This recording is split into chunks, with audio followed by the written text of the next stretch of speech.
할렐루야. 네, 그 자매님들이 참 듣기 싫어하는, 형제님들이 할 때 듣기 싫어하는 그러한 이리한 얘기가 있습니다. 바로 축구 얘기인데요. 그것도 군대에서 축구한 이야기입니다.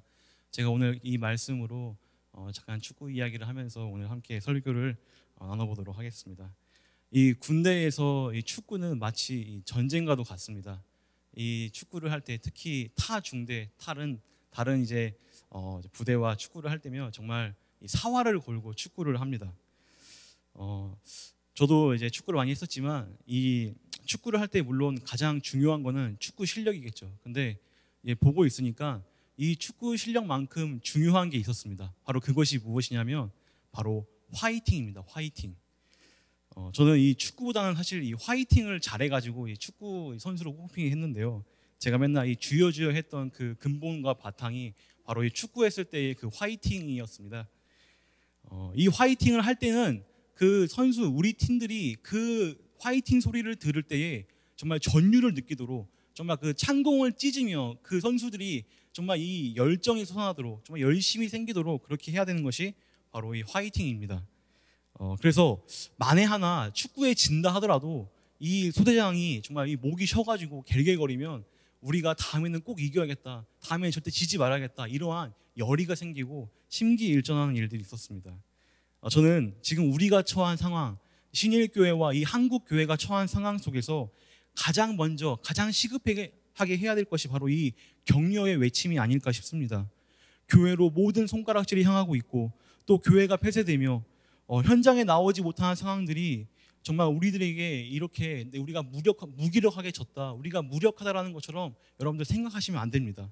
우리는 이럴 때일수록 주님을 찾고 또한 목소리를 높이며 서로를 격려하는 시간을 가져야 될 것 같습니다. 생각을 해보면 이 코로나 이전의 상황은 사실 우리가 참 평화의 시대를 누렸던 것 같습니다. 한국교회가 정말 모든 것을 다 했었죠. 선교와 전도 그리고 모든 사역에 막힘이 없는 그러한 모습을 우리가 코로나 전에 경험했었습니다. 군대로 치면 이것을 휴전의 상태, 이 전쟁이 끝난 상태로 볼 수 있습니다.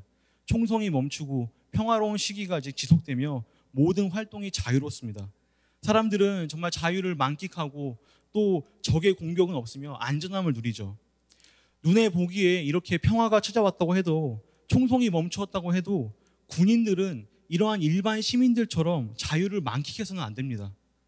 군인은 늘 전쟁을 준비하고 언제 터질지 모르는 그러한 전쟁에 긴장하면서 그것을 대비해야 합니다. 평소에는 이 훈련을 열심히 했다가 전쟁 때에는 정말 내가 총에 맞아 죽을 그러한 각오로 나가야 되는 것이 바로 군인이죠. 전쟁이 없다고 해서 우리가 노는 것이 아니라, 느슨하게 사는 것이 아니라 훈련을 하고 대비를 해야 합니다. 저는 이 코로나가 터짐으로 말미암아 우리의 이 신앙 가운데 전쟁이 이제 발발했다고 생각이 듭니다. 눈에 뻔히 보이는 공격 세력들과 또 보이지 않지만 집요하게 우리를 공격하고 있는 그러한 세력들이 있다고 저는 생각이 듭니다. 베드로전서에서도 이걸 이렇게 표현하고 있습니다. 베드로전서 5장 8절입니다. 우리 함께 한 목소리로 읽어보도록 하겠습니다. 시작. 근신하라 깨어라 너희 대적 마귀가 우는 사자같이 두루 다니며 삼킬 자를 찾나니.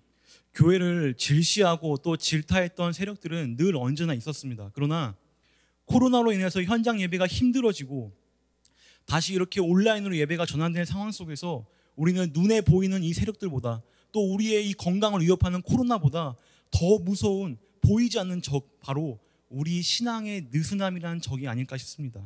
이러한 틈을 타서 마귀 사탄은 우리를 먹이 찾듯이 돌아다니고 있습니다.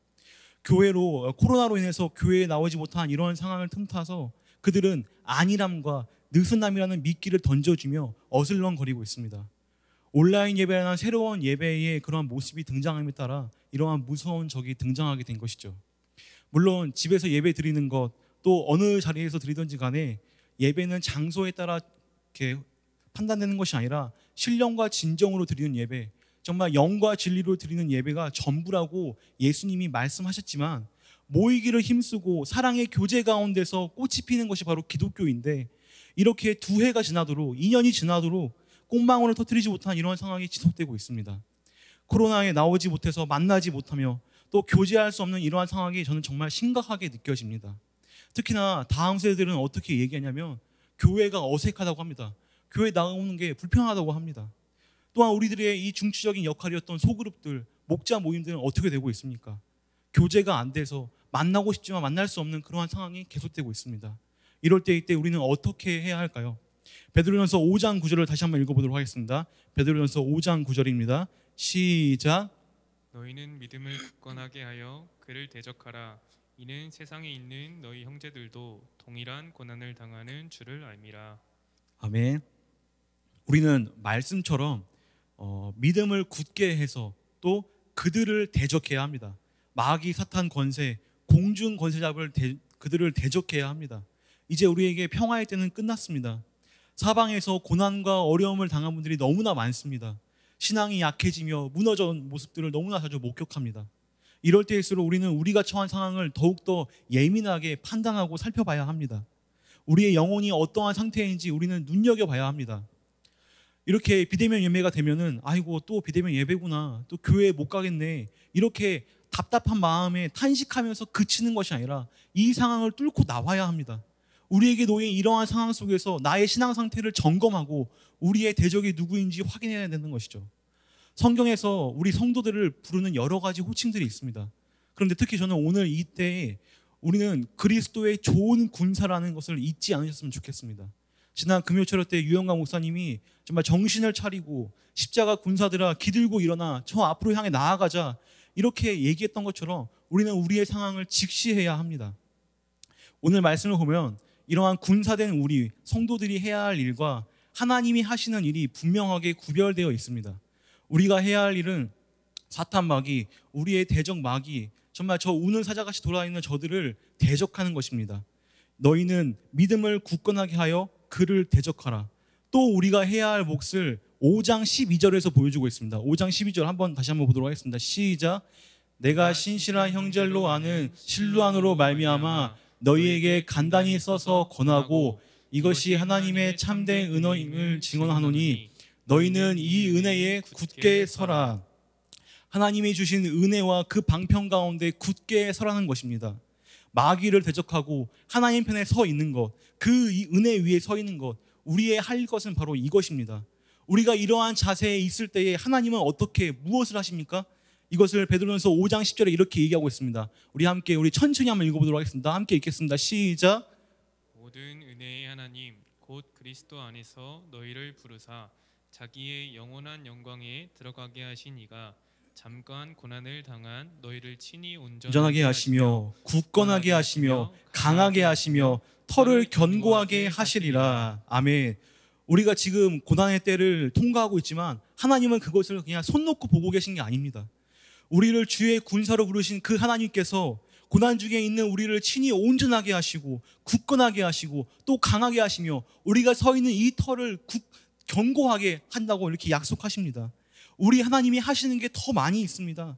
우리는 다만 싸우고 또 그 은혜 위에서 버티고 서 있으면 되는 것입니다. 모든 것은 다 하나님이 하십니다. 싸울 수 있는 능력, 온전하게 하심, 강하게 하심, 또 우리의 털을 단단하게 하심, 이 모든 일을 다 하나님이 하신다고 약속하셨습니다. 저는 또 이것을 보고 저의 또 군대 이야기를 잠깐 얘기하고 싶은데요. 저는 이 전투진지가 생각났습니다. 전투진지, 참호라고 하죠. 네, 이 전투진지는 군인들이 싸울 때 너무나도 중요한 역할을 합니다. 군대에 가면 어떤 사람들은 삽질만 하다가 삽질만 배웠다라고 이렇게 얘기하는 분들이 있는데 왜 이렇게 얘기하냐? 바로 이 삽질이 군인의 생명을 지켜주기 때문입니다. 전투진지가 이 참호가 망가져 있으면 우리는 금세 적에게 노출됩니다. 배고픈 저 우는 사자와 같은 그 마귀사탄이 우리를 향해 달려들고 우리는 저들 앞에 무기력할 수밖에 없습니다. 그러나 하나님은 우리들에게 능히 싸워 이길 수 있는 정말 그 견고한 산성과도 같은 분입니다. 반석과도 같은 분입니다. 다윗이 괜히 이러한 전쟁의 용어들, 이러한 이미지들을 써서 하나님을 설명한 게 아닙니다. 방패, 산성, 반석, 피난처, 이러한 것으로 하나님을 얘기하고 있죠. 왜 그렇습니까? 이것들이 군인인 군사된 우리들의 이 생명을 보호하고 지켜주기 때문입니다. 하나님께서는 우리가 싸울 수 있는 그 전쟁 가운데서 생명을 지켜주시는 분입니다. 전투진지가 무너져 있다고 생각해 봅시다. 하나님은 그것을 다시 온전하게 하시고 다시 그것을 굳건하게 하시고 강하게 하시며 어떠한 포탄과 총알이 날라와도 우리를 보호하시는 그러한 하나님이심을 기억하시기 바라고, 또한 우리가 서 있는 그 터는 단단하여서 우리 모든 성도가, 우리 모든 믿는 자가 그 가운데 서 있을 때에 그것을 다 용인할 수 있는, 다 포용할 수 있는 그러한 굳건한 반석임을 우리 성도님들 기억하시기 바랍니다. 이러한 하나님이 바로 우리의 하나님이시며, 우리가 믿고 이 하나님을 믿고 나아갈 때 우리는 이 영적 싸움에서 능히 이길 수 있습니다. 우리는 우리가 할 수 있는 것 두 가지를 살펴봤습니다. 첫 번째가 바로 마귀 사탄과 대적하는 것, 그리고 그 두 번째가 은혜 위에 굳게 서 있는 것, 대적하는 것과 굳게 서 있는 것입니다. 그런데 12절을 보면은 우리가 조금 유의해서 봐야 할 단어가 나옵니다. 바로 권하고라는 단어입니다. 우리 함께 읽어보도록 하겠습니다. 시작. 내가 신실한 형제로 아는 실로안으로 말미암아 너희에게 간단히 써서 권하고, 이것이 하나님의 참된 은혜임을 증언하노니 너희는 이 은혜에 굳게 서라. 베드로는 지금 이 베드로 전서를 받는 사람들에게 이 편지를 권하고 있습니다. 우리가 이제 아무 생각 없이 이제 이 말씀을 들으면 이렇게 표현될 수 있죠. 그냥 베드로가 이 편지를 주는구나, 이 편지를 읽으라고 하는구나라고 이렇게 생각할 수 있습니다. 그런데 우리가 원어를 보고 또 다른 번역서를 보면은 이것을 조금 다르게 표현하고 있습니다. 함께 베드로전서 5장 12절을 우리 쉬운 성경으로 한번 읽어보도록 하겠습니다. 우리 함께 읽겠습니다. 시작. 나는 이 짧은 편지를 신라의 손을 빌어 여러분께 보냅니다. 그는 진실한 믿음의 형제입니다. 부디 이 편지를 통해 위로와 격려가 되었으면 좋겠습니다. 이 모든 것이 하나님의 은혜임을 기억하고 그 은혜 안에서 흔들리지 말고 굳게 서십시오. 뭐라고 설명합니까? 위로와 격려가 되었으면 좋겠습니다. 이 권하다라고 표현했던 것이 바로 위로와 격려로 다르게 해석이 되고 있죠. 원어로는 이 파라칼레오라고 합니다. 곁에 부르다 혹은 옆에 같이 있다라고 이렇게 표현되는 이러한 뜻을 사용했습니다. 이 단어는 생각보다 자주 사용되는데요. 베드로 사도는 이 편지를 씀으로써 갈라디아와 갑바도니아, 그리고 아시아와 이 비두니아, 그 온 곳에 퍼져 있는 성도들에게, 또 지금 우리와 같이 함께 한 자리에 모이지 못하고 고난 가운데 있는 우리들에게 이 편지를 권함으로써, 이 편지를 전해줌으로써 그들에게 격려와 위로를 하고 있습니다. 그런데 놀라운 것은 이 위로와 격려는 베드로만 하고 있는 것이 아닙니다. 베드로는 이 서신을 보냄으로써, 이 베드로 전서를 그들에게 보냄으로써 위로와 격려를 하고 있지만, 우리 하나님은 이것보다 더 크고 더 놀라운 것을 우리에게 보내심으로써 우리에게 지금 이 시간 위로와 격려를 하고 계십니다. 바로 이 파라칼레오에서 파생된 단어가 있는데요, 여러분들 잘 아실 것입니다. 바로 보혜사라는 단어입니다. 이 보혜사라는 단어는 파라칼레오에서 파생된 파라클레토스라는 그러한 이제 헬라어를 한자어로 음역한 겁니다. 저도 이번에 알았습니다. 놀랍더라고요. 여러분들 그 프랑스를 우리가 뭐라고 합니까? 한자어로? 불란서라고 하죠. 또 이집트를 뭐라고 합니까? 애굽으로 합니다. 이렇게 이 파라클레토스, 이것을 보혜사라고 음역한 이 단어를 지금 이렇게 쓰고 있습니다. 이 파라클레토스를 어떠한 뜻으로 해석하고 있냐? 요한 1서에서는 대언자로서, 또 그 뜻에는 돕는 자, 위로자, 위안을 해주는 사람으로서 이렇게 설명해주고 있습니다. 하나님은 우리에게 위로해 주시고 도와주시고 격려해 주시기 위해서 누구를 지금 보내십니까? 바로 성령 하나님, 그 보혜사 성령 하나님을 우리에게 보내신다라고 얘기합니다.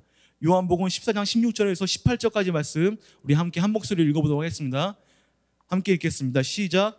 내가 아버지께 구하겠으니 그가 또 다른 보혜사를 너희에게 주사 영원토록 너희와 함께 있게 하리니 그는 진리의 영이라. 세상은 능히 그를 받지 못하나니 이는 그를 보지도 못하고 알지도 못함이라. 그러나 너희는 그를 아나니 그는 너희와 함께 거하시며 또 너희 속에 계시겠습니다. 우리 함께 18절 크게 한번 읽어보겠습니다. 시작. 내가 너희를 고아와 같이 버려두지 아니하고 너희에게로 오리라. 아멘. 하나님이 고난받는 성도들에게 주는 최고의 위로와 위안은 바로 이 성령 하나님입니다. 또한 하나님이 군사된 우리들에게 주시는 최고의 격려는 바로 이 성령 하나님입니다. 우리가 이 성령 하나님을 충만할 때, 우리가 이 하나님을 충만히 느낄 때에 우리는 하나님이 주시는 진정한 위로를 느낄 수 있으며, 또 하나님께서 우리들에게 이 성령의 충만함을 허락하실 때에 우리는 우리의 원수 마귀와 능히 대적할 수 있습니다. 우리 사랑하는 성도 여러분, 힘을 내시기 바랍니다. 긴장을 놓지 말고 견고하게 그 은혜 위에 버텨주시기 바랍니다. 우리 하나님은 우리를 늘 격려해 주시길 바라고 싸울 용기와 능력을 주시는 분임을 기억하시기 바랍니다. 우리 이 시간 그 위로해 주시는 하나님, 그 성령 하나님을 구하며 우리 함께 찬양함으로써 나아가도록 하겠습니다.